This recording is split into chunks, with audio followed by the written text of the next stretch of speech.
So let's move on and talk about tournaments. Because, and you might think, well, why is tournaments right after practices? Well, because most of the tournaments are practices. Hey, that's a good point. So there's 3 tournaments in the year, in my opinion, that are not practices. That's BQE, districts, and nationals. Everything else to me is a practice. It's an opportunity to practice, and you may disagree or agree or whatever, but to me, it's an opportunity for you to see what you need to work on, where you are in relationship to where you want to be, all those type of things. And so I think if you keep that in mind, you start to understand, you start to be able to develop your team a little bit better. So we start talking about tournaments. We want to make sure that we approach tournaments in the right way. And of course, we want to, again, going back to the spirituality of things, we want to make sure that we stay humble, that we have good sportsmanship, that we have good attitude, that we're not going in there to try to blow everybody away, take that first place trophy home and shake off the dust on our feet from this tournament and move on to the next one. That's not the approach. The approach is we're there. We want to learn. We want to do as well as we can. We're trying to, develop relationships as much as get better at quizzing. All of those things are important. So keeping that right mentality, that right mindset is important. And along with that is supporting each other. We want to support our quiz family. We want to make everybody as good as they can be. We want to develop everybody spiritually and competitively as much as they can be. That's one of the things that Philip and I have connected about over the years is I feel like we both have a true, sincere desire to see that happen. And I think that's not uncommon in the quiz family. And that's one of the things I love about this group of people.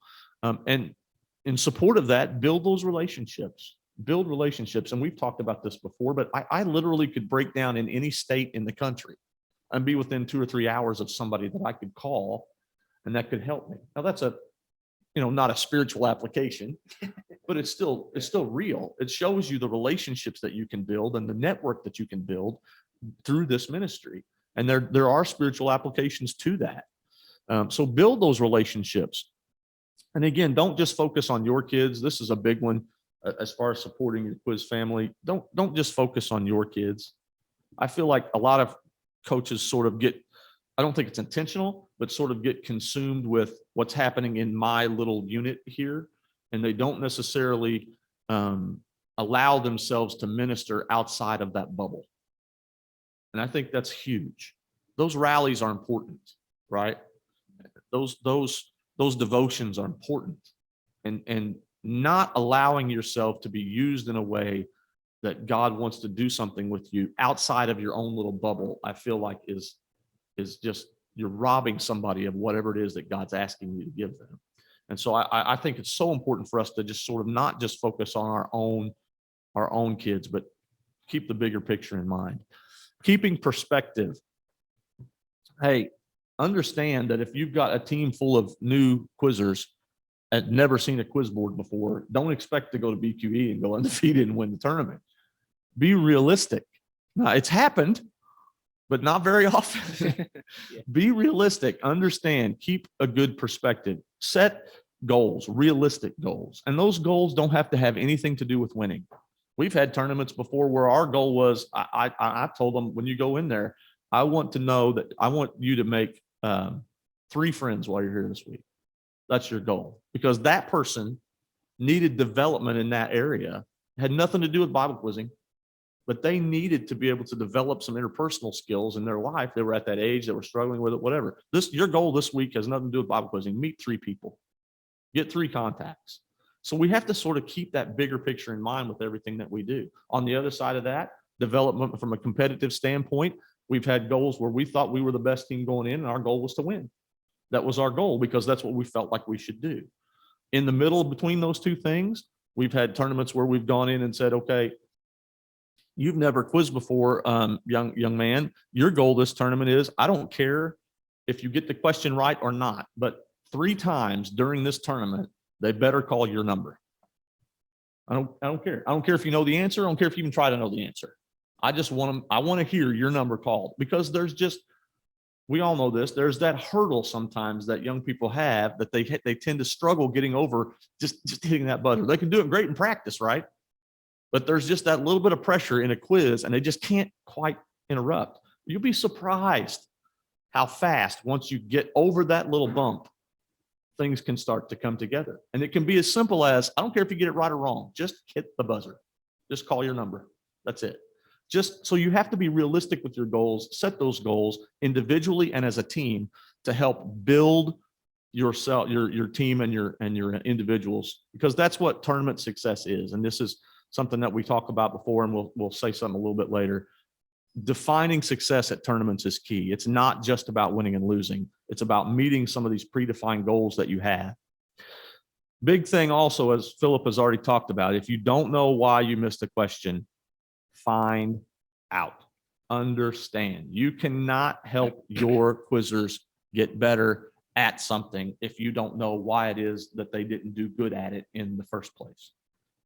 Right. Seems logical to Yeah. me. And I mean, I always, and Avery knows this, I would always, after every quiz, and we're going to talk about that, is talk about what you missed.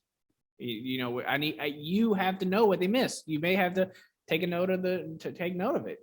Record the quiz, video the quiz, write down the questions they missed. I used to have a system that I would literally like type the questions out as the questions go on. I'm like, who hit it and who got it wrong. I did that for a year, and I'm not going to do that anymore. But what the point is have a way where you can look back and say, okay, hey, you missed this question. Why did you miss this question? And you need to know why. We need to figure out why. And what that does is it plays into practices, right? Because then you can see the patterns. You're missing a lot of these kind. Right. Why are you doing that? Let's work on that. You're really good at these kind. Let's master those, you know? And so you can't do that if you don't understand why you're missing the questions in the first place. Right. All right. Pre-quiz. So it's important to figure out a routine for your quizzers to prepare for. This is at tournaments, pre-quiz. Figure out a routine that works for your kids. Watching quizzes and adjusting the quiz master is important. You have a tournament with multiple quiz masters. You need to make sure that they're ready. Different quiz masters read different ways. They take breaths here. They give this many words after you hit. Quizzers need to be able to adjust to that. It's gonna happen at this year at nationals. We were in session B the whole time. Mm-hmm. We get all the way to the round one finals, and literally no break, no warm up, no anything. We had to go to session A and quiz in the round one finals, and we had to try our best to adjust. And if they're not used to practicing adjusting, then that can be a hard hurdle to overcome. Notice reading style. Know how soon they stop. Pay attention to the questions. Do you know who the writer is? Are these the types of questions that are unfamiliar? Do you hear like a title like, oh, I've never kind of heard that kind of question before? Like, do you know how to answer those correctly? Are you prepared for that? Because it's probably not a good feeling if you're a quizzer to interrupt on a question and just be like, I have never heard something like this stop. I'm not, and that's gonna happen. But if your kids are paying attention, they can be prepared. Quizzers aren't going to know their material any better before quoting before the quiz. This is something I believe. Cramming right before a quiz, you're quizzing in 20 minutes and you're sitting there quoting that. When you get to a tournament, especially a one-day tournament, what you know is what you know. You're not going to know anything any better by cramming the day of or quoting before a quiz. I think you reviewing on the way to a tournament, absolutely quote through your stuff.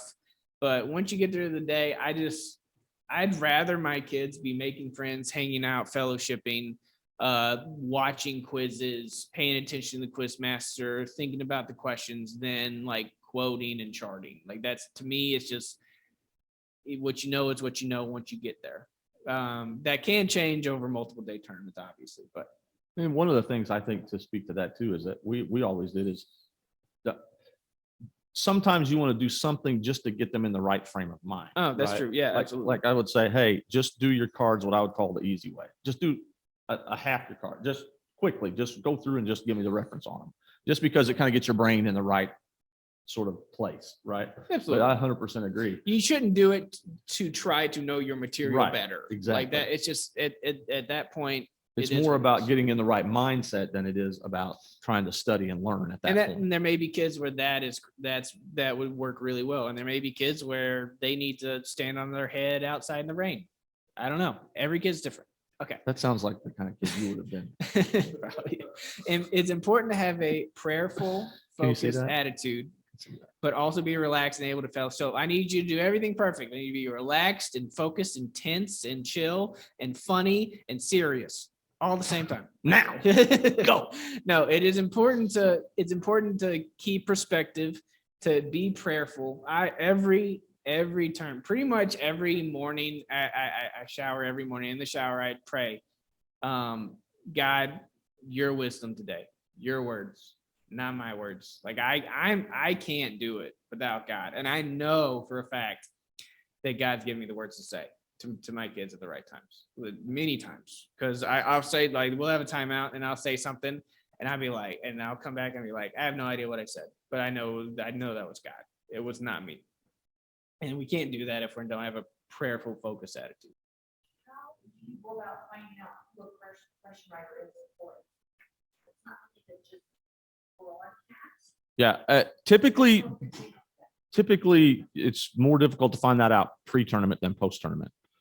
So you can find that out post-tournament readily, right? And then you can go back and sort of evaluate the questions and make the connection between the way those questions are written versus the way that they are versus the writer. Now, we know that there are, obviously, we know Brother Fulbear writes district questions. We know he writes nationals questions. We know who has historically written BQE questions. And then we know that there are 4, 5, or 6 other question writers that provide questions at a district level, right? Philip is one, Eric Forbes, Kim Fulbear, and others. And I shouldn't have started naming people because I'll forget somebody, Brother Knudsen. But to find out, and again, it's you can always ask, and that's sort of my approach is I will always ask, and I'll say, listen, if you don't feel comfortable or you don't want to let me know, or you feel like that gives some sort of advantage to one team or another, then fine, don't tell me. But I also feel like I'm not necessarily doing my job to the fullest that I can if I don't at least ask, right? So that's what I always do. I just always ask, and I'll send somebody an email and say, hey, do you mind telling us whose questions you're using for these tournaments? Because it could make a difference as far as we have a lot of activity here in the room. Sorry, as far as how you perform in a particular tournament. Now, I said all of that. Let me caveat that with this: if it's not districts, nationals, or BQE, we're just practicing anyway. So, keeping that in mind, right? Weighing the relevant importance or the relative importance of knowing whose questions it is against the goals that you have set for that tournament. How, you know what I'm saying? How really important is it that you know that for that tournament? Maybe it's more important that you see how your quizzers adjust to some curveballs that they've never seen or heard before, you know? And so you just kind of have to weigh all of those things as you go through those tournaments. And for those 3 main tournaments, pretty much most people know who writes those questions. So Yeah. are we back? We are back. All right. But about the questions, yeah, BQE, you absolutely have to buy the BQE prep set. Yeah, that for is sure. Released. Like, if you don't buy that, you're toast. In my opinion, it's just Chad Nash is the writer of that, and he has, in my opinion, kind of a distinct style. And if your kids haven't kind of heard his questions and gotten used to that, they're gonna struggle. It is what it is. Yes, it's not display. Okay, well, we're going to keep going while he tries to deal with all the technical stuff. So some of the other things to realize about while you're in a quiz, where do you have competitive advantages? Okay. And again, I hesitate to talk about the competitive side so much because we tend to focus on that and lose sight of the spiritual side. But keeping that, understanding that we are doing this, you know, as a spiritual endeavor primarily, we also want to give them the best chance to be successful. So where do you have advantages? Do you have a competitive advantages in the 10-pointers? Do you have somebody that excels at that, whereas maybe the other team doesn't have that same type of individual? Do you have an advantage in experience? Do you have a quizzer that has been doing this a long time and is able to cognitively process the way that they have to process interruptions better than maybe the other team might have just because of an experience factor? Do you have a material command advantage? And this is where you genuinely see the biggest differences is in material command. If quizzers have a command of the material, it is very difficult for a team that does not know the material to beat a team that knows the material really well. I mean, it just is, because what happens halfway through the quiz, the coach is going to call timeout and say, "Hey guys, why are you hitting it so fast?" They don't know the material. Slow down. And you're done. That's it. You know, there's nothing else that you can do from the other side because you don't know the material. So know where you have advantages, try to understand those things, and then coach and strategize in the quiz accordingly, right? Know that I've got a great person in a 10-pointer, and I'm going to let them go. I don't care if they get 6 out of the first 10. That's going to give me a big advantage, not just in the points wise, but also psychologically. So let them go, do it. So understand those things as far as in-quiz strategy. And then also part of that in-quiz strategy thing is, and I will advance the slide here. Oh, you're good. You do what you're doing.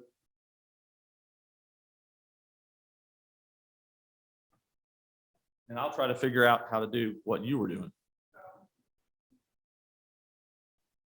Okay, another part of that in-quiz strategy is the timeouts.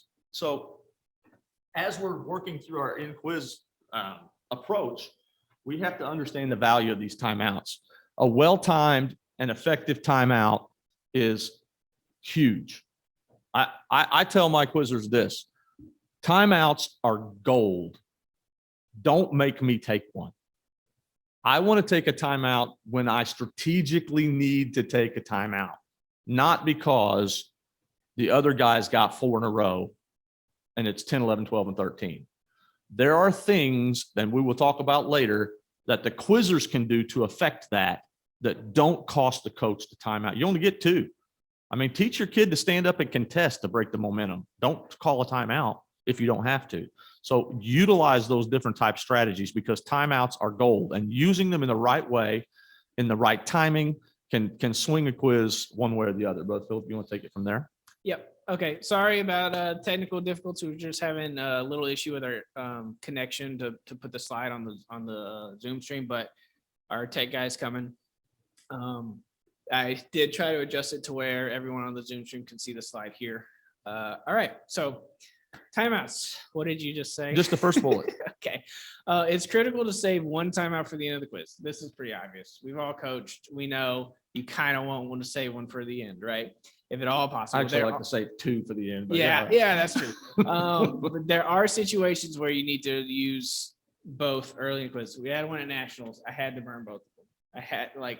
It was our last quiz ever. His last quiz ever. Had to burn them both early. And you know what? If I would have had one on question 18, I think we might win the quiz. The outcome could we be have different. we have a much better chance of winning quiz if I can tell my kids, hey, we need the next one, go get it. We want to need one of the next one, but I didn't have a timeout because I had to use them early. It happens. But if you can work with your kids as much as possible so they know how to kind of work around it, where they don't need to be told. Like I tell them, why do I need to call out timeout to tell you to chill out? Why do I need to tell you to call a timeout to tell you to be more aggressive? Why? You know what I'm going to say. I say the same thing every time. Like, just sit there and remember me saying it last tournament. You don't need me to call a timeout to say this stuff. So, and obviously when the kids are younger and growing, absolutely you do need to, but they need to grow and mature to the point where, hey, you don't need me to tell you what to do. You know what to do. You've got the experience on your belt. Early timeout should only be called to stop a run by the other team or to try to collect your quizzers when they are shaken up. You have to know when your quizzers need to be calmed, encouraged, or pushed. Yeah, and to flip back real quickly, I would almost argue that that particular bullet is really geared towards your younger, less experienced quizzers, because I feel like as quizzers begin to develop, as you begin to develop them, and you see it says see previous slide on developing quizzers, as they get older, as they mature and develop more, they should eventually get to a point where they are able to understand what needs to happen here in order for my coach not to have to call a timeout and me not to put us in a decrement situation late in the quiz, right? So definitely times when you have to do that, especially with younger quizzers. But in my mind, that should be one of the things that you're trying to develop in your quizzers to help you with that in-quiz strategy. You have to know when your quizzers need to be calmed, encouraged, or pushed. And then the last point, real quick, make your intensity mean something. What does That's that good. mean? Make your intensity mean something is there are moments where you need to have a little intensity, where they may need a swift kick in the tush. Okay, like maybe they're not focused, they're not quizzing their best, and they need a little Yeah. kick. And if you're that way all the time, then it's kind of like, okay, well, yeah, okay, this is what you always do. But if we have a relaxed, fun, reserved demeanor, when you have that moment where you need a little intensity, that means something, right? Like I have a distinct, you probably have like a distinct timeout you remember. Oh Maybe. yeah. I'm I'm thinking of one right now. where like we had to call a timeout and they weren't quizzing their best. And one thing that I remember saying, and I never really said it before, was, hey, I expect your best here. God expects your best. This is not your best. Okay. It's one thing if you're quizzing your best and you lose, right? Like that's fine. That's going to happen. You're not going to win every quiz, but it's another thing to not give your best, and that is when I felt at that moment like they needed a little intensity. And 4 questions later, the quiz is swung around, and maybe there's another timeout where there was some intensity, and 4 quizzes later, it was locked against us. But the point is that make your intensity mean something. To me, I think also along with that is one of the things that it helps with is sometimes quizzers will get so consumed with the situation, the pressure involved, all of those kind of things. That's all they can think about. That they're so worried about or thinking about, I don't, and it just kind of overwhelms them. And they just need that little jolt, right? And again, you can be kind about it, but I was thinking about a timeout when he was talking about that last year at Nationals. We were coaching and we were just underperforming like crazy. I mean, just totally underperforming. And you call a timeout and you don't grandstand, you don't make a big scene, but everybody sort of has this expectation of what the timeout's going to be like. And then you say, hey, that's enough. We're done with this. This is not you guys. It's time to start quizzing well. Turn around, walk back to the seat and sat down. That was it. And you could just kind of see the shock. But now those kids have something to think about. That's not the pressure, the situation, right? And so they begin to react differently, and it worked for a time. They started to quiz better. One final point, and this is a discovery I made 2 years ago, and I remember the quiz. So if your team is doing well, and you're quizzing well, and you're getting them right, there's always that timeout from the other team to stop you, right? Your team's humming, okay? Hopefully everyone knows what that feels like. It's a good feeling when the other team calls that timeout, right? So I remember distinctly a quiz where we were quizzing very well.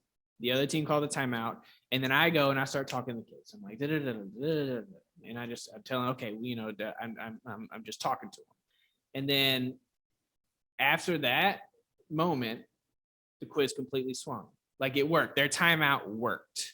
And from then on, I was like, why did I say anything? Mm-hmm. Why did I say anything?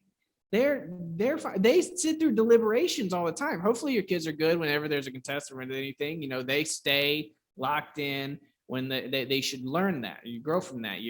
There's these long breaks where they're just sitting there, most of them trying not to go to sleep. But you know what? When the question comes back, they're right back to it. Why do I need to turn gears and knobs and levers whenever they're quizzing great? So you know what I did? So from then on, whenever that team called that timeout, I went up to kids and said, "Good job, guys." And I turned around and I went and sat my butt down and just pretend like it's a deliberation. Why? You don't need me to say anything. So that's just a tip that I learned. The hard way. And yeah, we got 4 more slides to get through, and we'll do them quickly. Yeah. And then we'll break for some questions on lunch. Yeah, we're gonna go a little over before lunch, but we are going to we're gonna make this quick as we can. Yeah. So we'll talk about contesting, and this is something that we've kind of already touched on. But one of the big things is understanding what is contestable. Okay. There are basically three kind of things that you can sort of contest around, and that is our answer was correct and you counted it incorrect. Right? We should be counted correct. The other team should be counted incorrect. And then that there's something wrong with the question itself. So it's basically answer or question. And it's either our answer was good and theirs wasn't, or the answer, or excuse me, the question itself is invalid. Okay. So understanding those are really the three things that you really focus your contests around. Quotations, again, talking about answering. I believe that what I said was fine, or I think that what they said was not fine. And in senior quizzing, one of the things that you have to understand is that any sound doesn't necessarily make it wrong. It has to be able to be construed as another word, right? So if they just make a guttural sound as they're breathing heavy during a quotation, doesn't necessarily mean they've done something wrong. It has to be something that sounds like an actual word. So we have to keep that in mind as far as contesting goes. Quizzers, and this is a big thing for focus. This is something that a lot of quizzers don't do well. They tend to focus well when it's their turn, but when the other team is answering, they tend to drift. And that is a huge, huge thing that you need to help them develop with. Listen carefully. Think through if there are any possible contest scenarios, even in practices. Help them understand that they've got to stay focused, not just during their own answering, but while the other team is answering as well. Again, the ability to contest is developed in quiz practices, in discussions. We've talked about that. And here's a big one for me. How many times have you as a coach, and I'll ask everybody online to answer in your own mind there, how many times have you, as a coach, been sitting back there behind the quiz board and had a dead solid lock contest and nobody stood up and contested? And after the quiz, you say, why didn't you contest this? And they say, well, you know, it didn't seem right, but I couldn't really figure out what was wrong. No. My job is to figure out what's wrong. You've been quizzing long enough. If something doesn't feel right, contest it.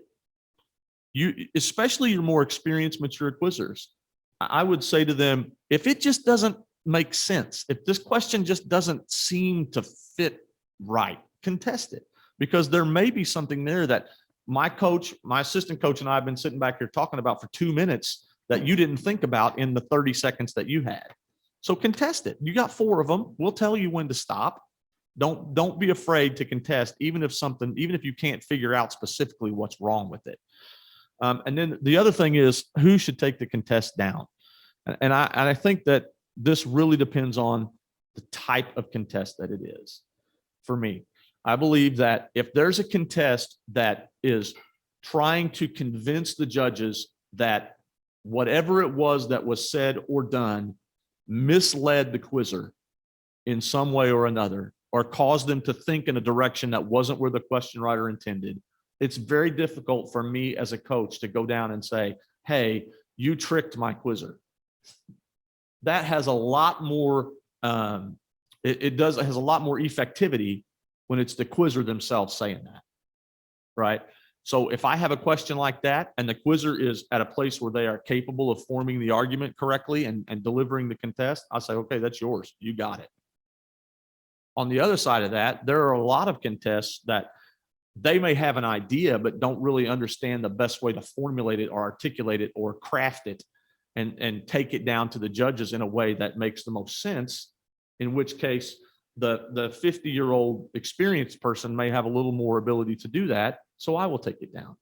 So you just sort of have to know those situations where you give yourself the best opportunity for success in a contest. And I think that's very important to understand. Speaking to the misconstruing a word for another word, there's, like just examples come up of, there's one specific one in nationals where the word was PASSED, passed. But on a quote, the quizzer on the other team put a hard T on it. Now, that's kind of English language, passed, he passed by, right? Like that's we kind of say that word with a T instead of a D, but she put a very hard T on it. And guess what? PAST is another actual word with a different meaning. right? So it's little things like that where, hinder. Well, I was gonna say, we had that was- last year. We had a yeah. young man say hinder. Well, that's just the way I say the word. Well, that's a different word. I'm sorry, but it's a different word. It's a different word with a different meaning. Yeah. So that's the kind of stuff that we have to be, that we can just be ready for. All right, next slide. So understanding then contesting, we know that contests have the ability to win quizzes. You can swing a quiz, not only win it on the last question, but swing the momentum of a quiz. So it's important for us to keep that focused, follow along with those questions as coaches, and to have a clear understanding of the question when the quizzers contest. If your quizzer contests and you stand up and they come back there and they say something and you're like, man, I got no idea what you're talking about. Which has happened to me. It has happened. I'm not saying it doesn't happen.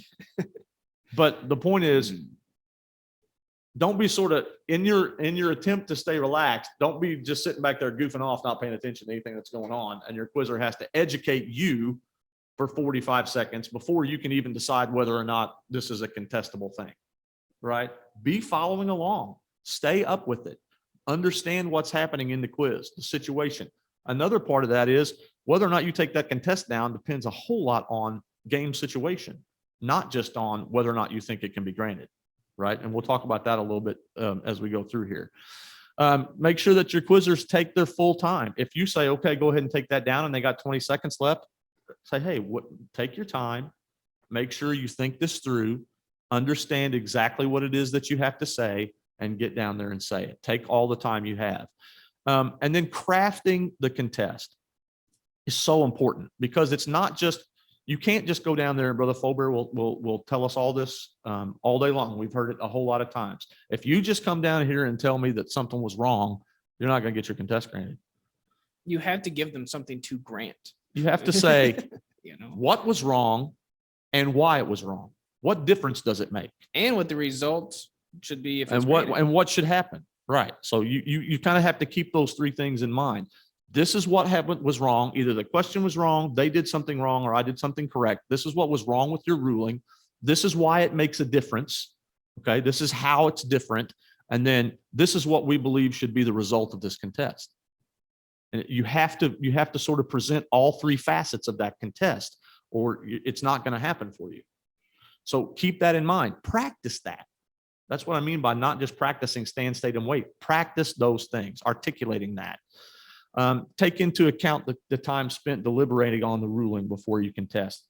If you think they quoted something wrong and they spent 5 minutes listening to the recorder and talking about it and came back and ruled it correct, you're probably not going to get your contest granted. Okay. Understand those things. Those are factors that you have to consider when you're weighing whether or not to take a contest down. And if you're desperate and you got to have it, you got to have it. But if it's question 20 and it makes the difference, you got to do it. If you already have one denied and it's question 16, maybe you should be exactly right. I'd love to take it down, but they already listened to it. So we probably just need to save it. And we've already talked about some contests being better from a quizzer than from a coach. We won't hit that again. But the one thing that I want to say is, as a quiz master, I can tell you that the fastest way for you to get a contest denied from me is to come down with a bad attitude. Because it as humans, right? We're all human, and it becomes very difficult. And I'll speak personally, but I can't imagine that it's different for anybody else. It becomes very difficult to not be looking for ways that contest can be denied.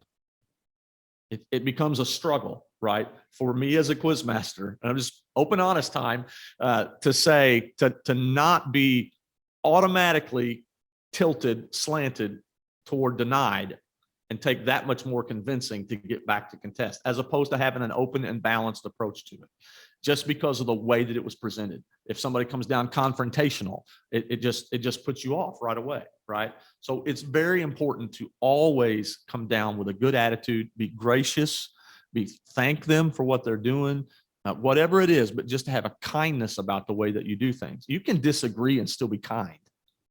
And it's very important. I mean, there's a life lesson there to be taught to our young people anyway, right? Amen. Okay, go ahead. Coach awareness.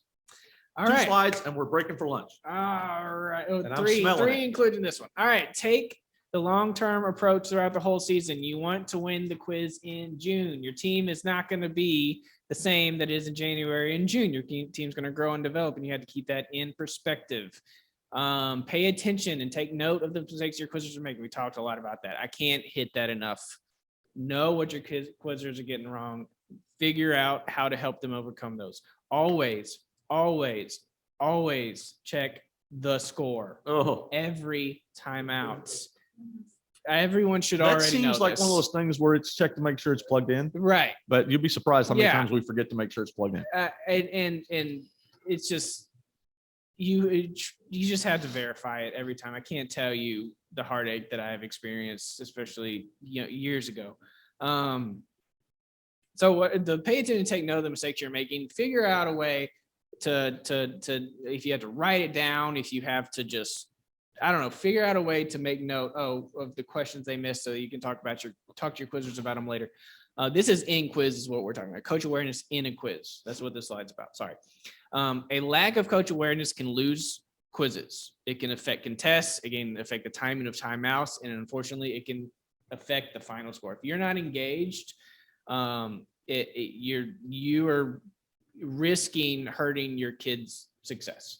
Coaches don't win quizzes, but they can lose them. I believe this to be true. Like we can't, as coaches, we can't hit the buzzer for them. We can't answer it for them. Once we're in the quiz, it's on them, and that's the way it should be. But we can definitely mess things up and drop the ball in some areas, and we owe our kids better than that.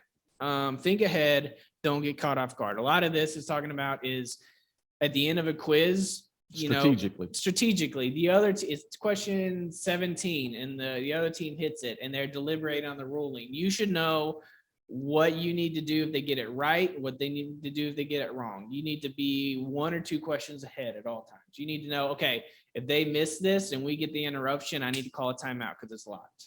If they miss it, or if they get it right, we're 1 away from getting locked, I need to call a timeout. I need to make sure my kids know.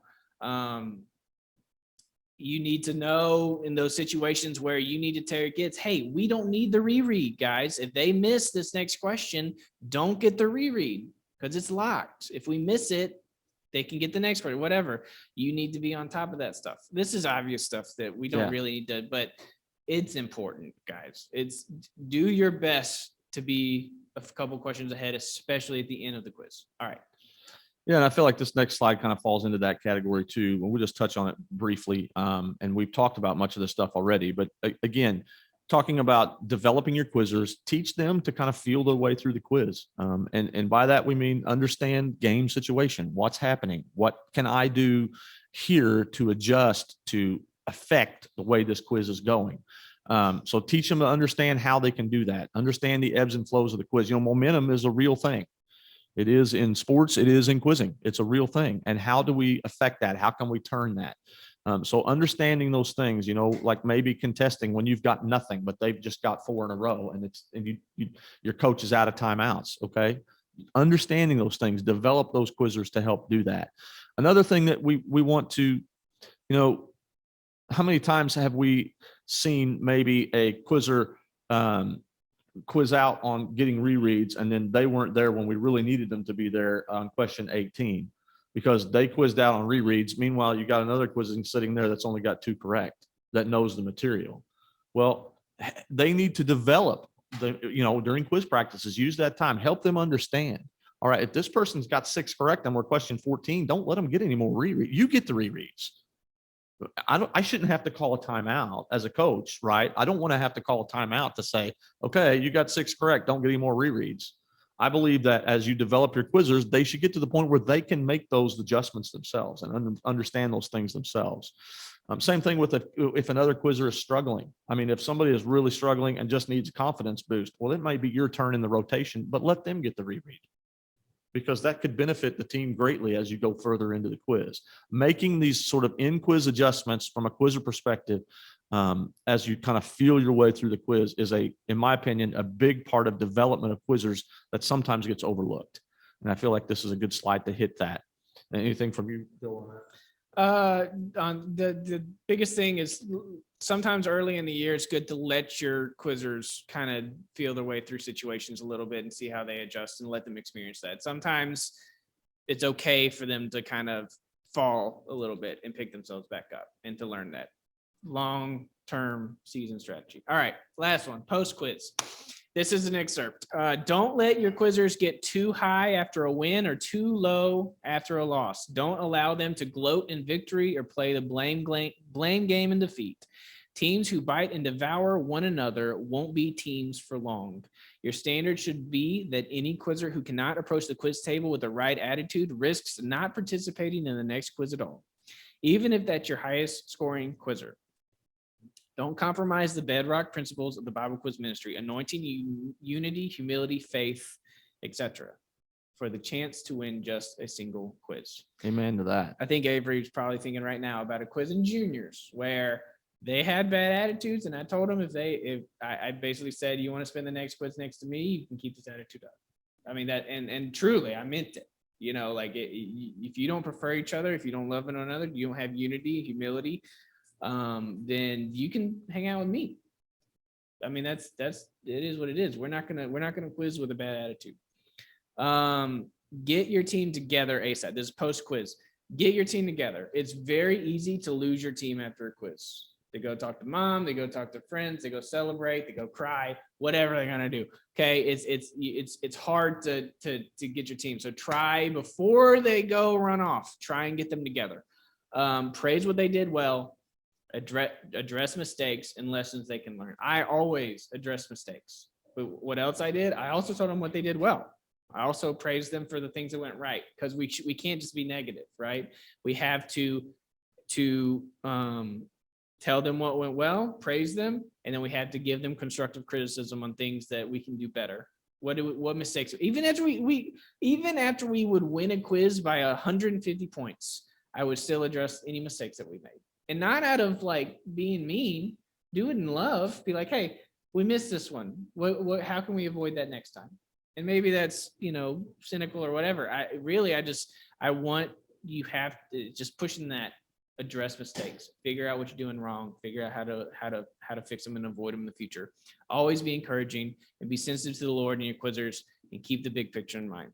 Yeah, and I think the only thing I would add to that, what you said, is that I think this is an opportunity when you get your quizzers together right after a quiz.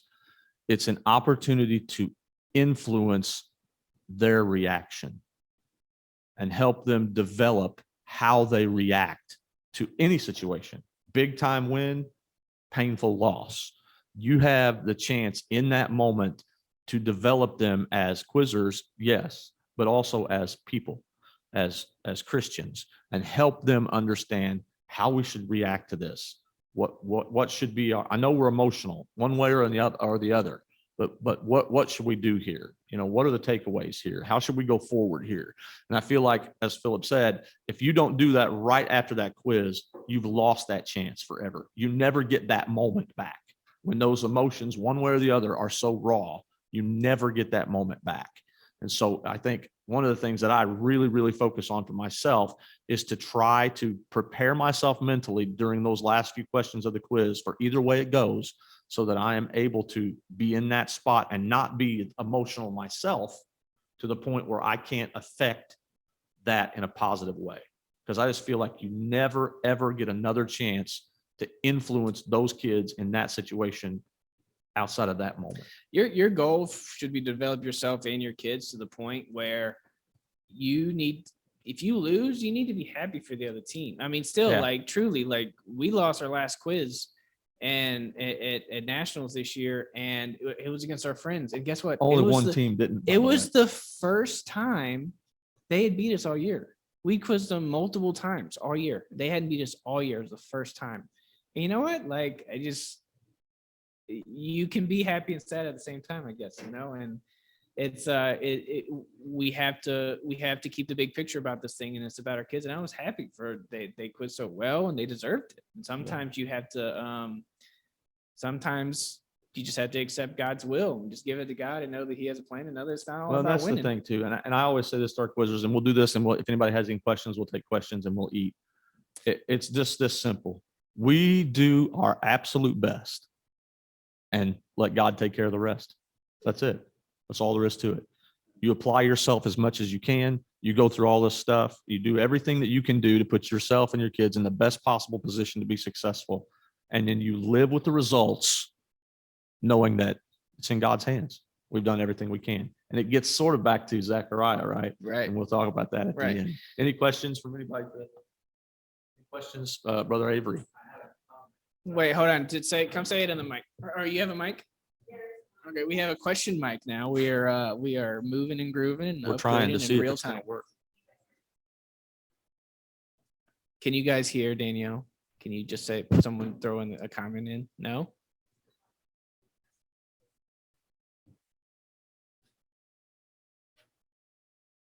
Sorry, we're trying to get this third mic working. No. Okay, yeah, come on up here. I don't know if that actually works. Let's do this. I don't think that's actually gonna work now. So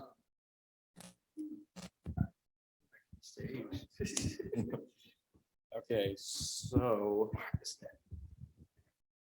There we go. So one thing about like contesting that I usually think, I love contesting. I think it's like the industry and quizzing that's a gold mine too, because I had the opportunity to quiz with Nathan Fisher, who was one of like the best contesters in the nation, in my opinion. history of the world.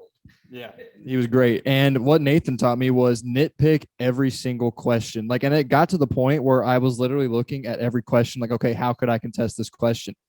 And it was getting to the point where even though it was a stretch, I could make an argument why I could get that contest granted in my favor. Like, sure, it was a stretch and some questions are pretty straightforward. And trust me, I've had my fair share of denied contests, but there were some questions where it's like, okay, straightforward, everybody would count that question correct. But I would just think of something like down a rabbit hole, like whether it was like related to biblical doctrine or just like the way the question was phrased. And it was a stretch. Sometimes like I talked to him and he's like, no, it's terrible contest, sit down.